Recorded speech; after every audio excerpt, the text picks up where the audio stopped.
Hello guys, ये है मेरा 15th video of 100 days video challenge. तो सबसे पहले तो आप मुझे बताओ कि मेरी जो इंदौर, उज्जैन एंड ओंकारेश्वर की जो ट्रिप थी वो आपको कैसी लगी। कमेंट में बताओ मुझे कि क्या आपको वो पसंद आई, कैसी लगी और मुझे क्या क्या करना चाहिए था।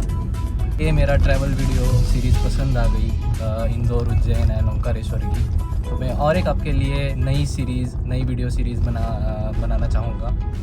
तो पहले आप ये देख लेना पूरी, फिर उसको आप पसंद कर लेना। तो मुझे ये बताना था कि जहाँ पे मैं अभी गया था इंदौर, इतनी सुंदर, मतलब इतनी सही सिटी है ना, मुझे बहुत पसंद आई। मतलब इतनी सुंदर, शांत है, इतनी क्लीन सिटी है। मैं कंपेयर करता हूँ अभी पुणे से, तो लोग ज़्यादा रिलेट कर पाएंगे। पुणे भी क्लीन है पर स्पेसिफिक एरिया में क्लीन है, जैसे कि कैंप वाला थोड़ा सा एरिया हो गया, जेएम रोड, एफसी रोड, वहाँ पे भी साइड में बहुत गंदगी है। ऐसा नहीं है क्लीन है पूरा, पर एटलीस्ट रोड क्लीन दिखता है, इतना क्लीन दिखता है। पर इंदौर जो है वो पूरे रोड पे क्लीन दिखता है, ऐसा कहीं पर भी नहीं है कि गंदगी है। पर आप कंपेयर कर सकते हो पुणे के हिसाब से, तो एज़ कम्पेयर टू पुणे बहुत बहुत बहुत क्लीन है और लोग मुझे सबसे ज़्यादा पसंद आए वहाँ के। मैं एक लाइव एग्जांपल भी देता हूँ कि एकदम इतना ऐसे कंपेयर करने वाला मुझे एग्जांपल मिल गया था। मैं ओंकारेश्वर से गया था, जैसे कि आपने मेरे पहले वीडियोस में देखा। ओंकारेश्वर से मैं इंदौर गया, वहाँ से मुझे जहाँ पे मेरा स्टे था, मुझे वहाँ जाना था, तो मुझे ऑटो रिक्शा में देख रहा था। तो वहाँ पे ना बस एक ही ऑप्शन था, एक ही ऑटो था वहाँ पे, तो मुझे बस उसी ऑटो में जाना पड़ेगा, ऐसा समझ लेना कि एक ही ऑटो था, पीछे से कोई भी नहीं आ रहा था, खाली रोड था। तो मैंने सोचा चलो इसी से जाता है, पर उनके पास गए तब ऐसा लगा यार एक बार ओला उबेर ऑनलाइन भी चेक कर लेते कि कितना दिखा रहा है। तो उनको भी मैंने पहले पूछा कि मुझे कि मुझे यहाँ जाना है, मेरे हॉस्टल पे स्टे है मेरा, तो आप कितना लोगे। उन्होंने समथिंग वैल्यू बताई, तो मुझे लगा ठीक है वैल्यू, पर मैंने सोचा कि एक बार चेक भी कर लेता हूँ। तो मैंने जो ओला उबर पे भी चेक किया, तो उन्होंने मुझे सामने से बोला अगर आपको वहाँ पे सस्ता मिल रहा है ना तो आप वहाँ से जाओ, कोई दिक्कत नहीं है। इतना मतलब प्यार से बात की ना उन्होंने कि सामने वाले की भी रिस्पेक्ट की। आपको आपकी जो चॉइस होगी आप उसी से जाना, ऐसी ज़बरदस्ती नहीं है मैं हूँ अकेला तो मेरे साथ ही चलना पड़ेगा, ऐसा कोई ये नहीं था उनका। और अच्छे से मतलब उन्होंने बात की। फिर मैंने ऑनलाइन भी चेक किया, वहाँ पे कम दिखा रहा था, पर उन्होंने बोला देखो वो आने में टाइम भी लगेगा, और मुझे भी सच में लगा था कि वो उनको आने में 10 से 15 मिनट दिखा रहा था मुझे आने में, क्योंकि वहाँ पे बहुत खाली रोड था। तो ऑब्वियसली वहाँ पे कोई ऑटो रिक्शा पास में नहीं था अप्रूव करने के लिए, तो ज़्यादा कोई डिफरेंस नहीं था, तो ठीक था वो। तो मैंने जहाँ वो जो ऑटो था सामने लगा हुआ, वही ऑटो से मैं जहाँ पे मुझे स्टे करने जाना था, स्टे था मेरा हॉस्टल में, हम वहाँ चले गए। तो इतनी प्यारी बातें की उन्होंने, सही से बताया मुझे। तो वो एकदम ऐसे क्या बोल सकते हो ना कि इंसान से बस इतना ही चाहिए कि आप सामने से अच्छे से बात करो। और वही एग्जांपल, मैं पुणे आया रिटर्न, मैंने लास्ट जो मेरा इंदौर टू पुणे था बस जर्नी, मैं बस से उतरा यहाँ पे संगमवाड़ी पार्किंग 2 में। तो मैं और मेरा जो भाई है, हम दोनों बाहर आए वहाँ से, और ऑब्वियसली कि ऑटो रिक्शा वालों की भीड़ होती है, हमारे साथ चलो हमारे साथ चलो हमारे साथ चलो। तो वहाँ उन्होंने बोला कि 250 रुपये पर पर्सन बोला, एक्चुअल में 300 मैक्स है हम दोनों का मिला के, हमें जहाँ जाना था। तो हमने बोला ठीक है। अभी पहले तो मुझे 250 लगा, पर जब हम ऑटो में बैठे तो उन्होंने बोला 250 रुपये पर पर्सन, एक बंदे का 250 रुपये। हमने बोला ये तो बहुत महंगा है। मैंने बोला मुझे तो उधर जाना ही नहीं है, मेरा तो आधे रास्ते में ही आता है, तो मुझे तो इतना नहीं लगेगा। फिर उन्होंने बोला नहीं, फिर आप मीटर कर लो। मतलब हमें चॉइस नहीं दे रहे, वो सामने से चॉइस बता रहे हैं हमें कि आप मीटर कर लो, मीटर से जो भी होगा वो आपको देना पड़ेगा। हमने बोला मीटर से तो कुछ ज़्यादा हो जाएगा, ट्रैफिक का टाइम है, सुबह पहुँचे थे हम 10 साढ़े 10 बजे समथिंग, 9:30 10 बजे तक, तो मीटर से तो ज़्यादा ही हो जाएगा। तो आप वो जो पहले बोल रहे थे वो ठीक था ना फिर 250, और मेरा जो रास्ते में था आधा, वो आधा भी नहीं था एक्चुअल में, ज़्यादा से ज़्यादा मैक्स 250 रुपये उसका बता रहा था। तो मेरा बहुत हो गया, 80 90 100 भी मैं मान लेता था, तो मानने के लिए तैयार ही नहीं है। तो उन्होंने फिर और एक वो बोले कि ठीक है 350 कर दो दोनों के, हम आप लोगों को मैं और एक देख लेता हूँ सवारी मेरे साथ, कोई आ सकता है तो आपके साथ। मैंने बोला ठीक है देख लो। फिर मेरा तो उससे मतलब ऑटो वाले से मन ही उठ गया था उसके साथ जाने का। तो फिर मैंने मेरे भाई को बोला कि एक बार हम ओला उबेर पे भी चेक कर लेते कि कितना दिखा रहा है हमें वहाँ पे। मैं तो ऑन द वे था, मुझे वहीं पे उतरना था, तो उसका जो लोकेशन था वो हमने मेन लोकेशन डाला, वहाँ पे हमें बस 230 रुपीज़ दिखा। तो ये तो पूरा कितना डिफरेंस बताया ना। देखो हमें पहले 250 पर पर्सन बोला था, ठीक है, उसके बाद हमने यहाँ पे हमें ऑनलाइन बस 230 दोनों की मिला रही। अब उसमें हम 2 जाए 3 जाए और एक बंदा जाए, कोई मैटर नहीं करता। फिर से उन्होंने इतना सस्ता फिर से 230 मिला, तो हमने सोचा कि क्यों, तो अगर 230 में हो रहा है तो हम इतने पैसे क्यों देना। तो फिर मैंने बोला चलो उतर जाते हैं, उसको बुलाते हैं, फिर ऑनलाइन बुक कर देते हैं। हम उतरने लगे तभी वो सामने वाले से रिक्शा भागते हुए आए, ऑटो रिक्शा वाले सारे, कि नहीं नहीं आप कैसे उतर रहे हो, इसकी पहली कमाई है और आप उतर रहे हो, ऐसा नहीं चलेगा, बैठ जाओ चुपचाप, ऐसे वैसे, मतलब ज़ोर ज़बरदस्ती वाला बात करने लगे।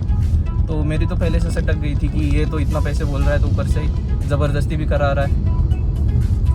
तो इसको बोला फिर कुछ नहीं होता, उतर जा, मैं भाई आ रहा है मेरा, बोल देना सीधा, कुछ नहीं होता। तो उतर तो गए। फिर वो सामने से बोल रहा तू बुक करके तो दिखा, फोड़ दूंगा, ये ऐसे उल्टी सीधी बातें करने लगा। फिर मेरा तो पूरा दिमाग हिल गया था कि इसके साथ अब कुछ भी हो जाए जाना ही नहीं है, भले ये कुछ भी कर ले, फिर देख लेते हैं साथ में क्या जो हो जाएगा वो देख लेंगे, क्या ही कर लेंगे ना। तो फिर मैंने बोला चल ठीक है, हम बुक ही करना है, हमें ओला से ही जाना है, अगर हमें सस्ता मिल रहा है तो हम उधर से ही जाएंगे, आप करके दिखाओ क्या करना है। तो क्या करेंगे, हर एक बंदे की एक फ्रीडम होता है, आप करके तो दिखाओ, ऐसा कर सकते हो तो आपके ऊपर ही केस हो जाएगी ना। उसको भी पता था कि वो खुद गलत कर रहा है। तो हमने बोला चल रोड क्रॉस करते, उधर की साइड से जाते, वो आ ही जाएगा। तब तक पीछे से एक ऑटो वाला आया, उसने बोला कि कहाँ जाना है, हमने एक लोकेशन बता दिया, उसने सही एकदम सही जवाब दिया, चलो छोड़ते हैं, कितना लोगे, सही अमाउंट बताई, हो गया, मुझे यहाँ बीच में छोड़ना है, ठीक है कोई बात नहीं। इतना सही डिस्क्रिप्शन, इतना सही से बात की ना। ऐसे लोग, मैं ऐसा नहीं बोल रहा हूँ कि सारे लोग बुरे हैं, पर कंपेयर किया जाए तो बुरे भी है, अच्छे भी है, पर बुरो ऐसे जो एरोगेंट या जो भी अकड़ू लोग हैं वो बहुत मिलते हैं ऐसे, और एरोगेंट तो ज़्यादा मिलेंगे मुझे लगता है। पुणे में रह के ऑलमोस्ट अभी 8-9 साल हो गए होंगे। तो जब मैं स्टार्टिंग में पुणे आया था तो वो मेरे लिए एक ऐसी सिटी थी कि यार ड्रीम सिटी, ऐसा लगता था यार पुणे सिटी में आ गया, ऐसा हो गया। पर जैसे जैसे मैं यहाँ पे बढ़ता गया, जो मेरा आगे चलता गया, पर पुणे से मन उठता गया, अभी मतलब उठने लगा है। अभी जितना मुझे पहले लगता कि यार पुणे जाना है, पुणे बहुत अच्छा है, पुणे है अच्छा है, पर अभी नहीं रहा है वो पुणे। मुझे सच में फील हो रहा है अभी कि पुणे में अभी वो वाइब नहीं आ रही है, पुणे में फील नहीं दे रहा है जो पहले पुणे दे रहा था। कल्चर वाइज पुणे दे रहा था, डिसेंसी थी, रिस्पेक्टफुल था, अब वो कुछ भी नहीं लगता मुझे पुणे में। ऐसे कुछ बहुत से इंसिडेंट है, ये तो मेरा रिसेंट इंसिडेंट था। वो मुझे एक्चुअल में रिकॉर्ड करना चाहिए था ऑटो वाले का, वो रिकॉर्ड नहीं कर पाया। मैं बहुत थके हुए थे और उसके साथ ज़्यादा बहस करने का मन भी नहीं था, तो हमने सोचा जो करना है वो कर ले, हम अपना बुक कर लेंगे, हमें सस्ता मिलता तो ठीक है। तो उसने भी फिर वो क्या ही कर लेगा, इसलिए फिर वो भी शांत हो गया। बाद में हम अगर रोड क्रॉस करके आ गए। ऐसा मुझे बताना था कि डायरेक्ट कंपेयर नहीं कर रहा हूँ मैं, आपको जिस वे में लेना है आप ले सकते हो, अगर आप ऑफेंस हो रहे हो तो आपकी मर्जी है। तो मुझे तो ये फील हुआ और मेरे साथ ये एक्सपीरियंस हुआ था अभी रिसेंट का। तो अगर बहुत डेवलप सिटी हो रही है ना, तो इसका मतलब ये नहीं है कि आप सबसे बहुत ऊपर हो गए हो, आप ही सबसे बहुत बेहतरीन हो, ऐसा नहीं है। आप मेंटेन रखो। लोग इधर के ऑटो वाले सबसे ज़्यादा मुझे एरोगेंट लगते, बहुत, मतलब नहीं यार, मतलब जहाँ पे हम ग्राउंड से देखा जाए ना, तो सबसे पहले कन्वर्सेशन जो होता है टूरिस्ट और जो बाहर के लोग आते हैं वो ऑटो वाले से ही होता है। बाहर के लोग पहले सीधा जो यहाँ पे रहने वाले लोग होते हैं उनसे नहीं होता ना। जो ऑटो वाले होते हैं उनका जो बिहेवियर होता है वो यहाँ के लोगों से ही चेंज होने लगता है ना। ऐसा नहीं है कि वो खुद से ही कहीं से आ टपके और उनका चेंज हो गया, ऐसा नहीं है। वो इधर के लोग ही है, वो इनके साथ डील कर करके उनका बिहेवियर ऐसा बन गया है। तो सब एक कनेक्टिंग पॉइंट्स है एक दूसरे के साथ। तो यही मुझे बोलना था कि मेंटेन रखो यार, कि आप डेवलप हो रहे हो तो ऐसा नहीं है कि आपको सब कुछ आपके हिसाब से हो।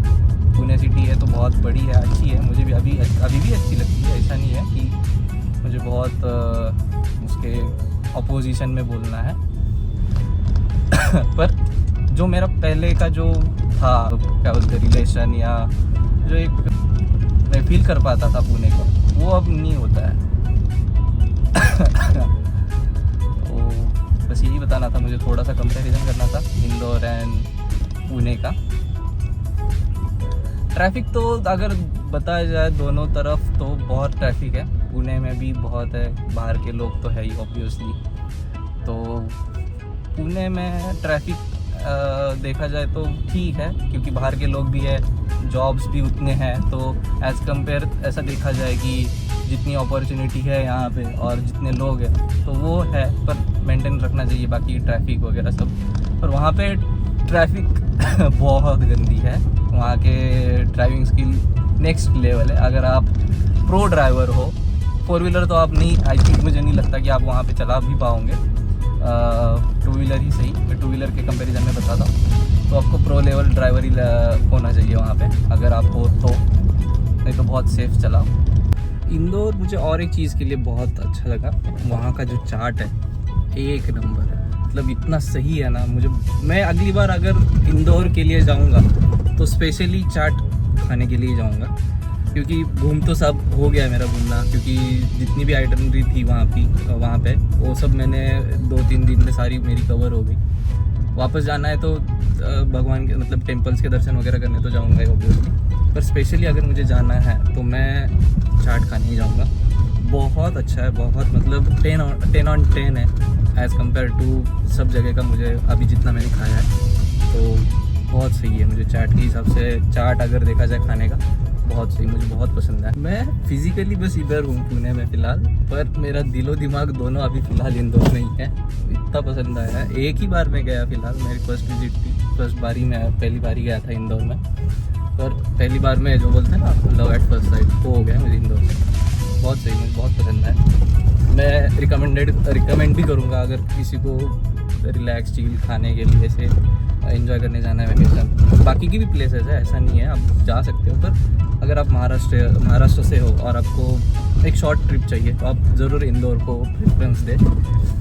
कोकन तो है ही, ऐसा नहीं है, जिनका कोकन वगैरह सब हो गया है और जिनको थोड़ा सा ऐसे सिटी वाइब भी चाहिए, रिलैक्स चाहिए, थोड़ा सा फूड के लिए भी चाहिए, तो इंदौर ज़रूर जाना।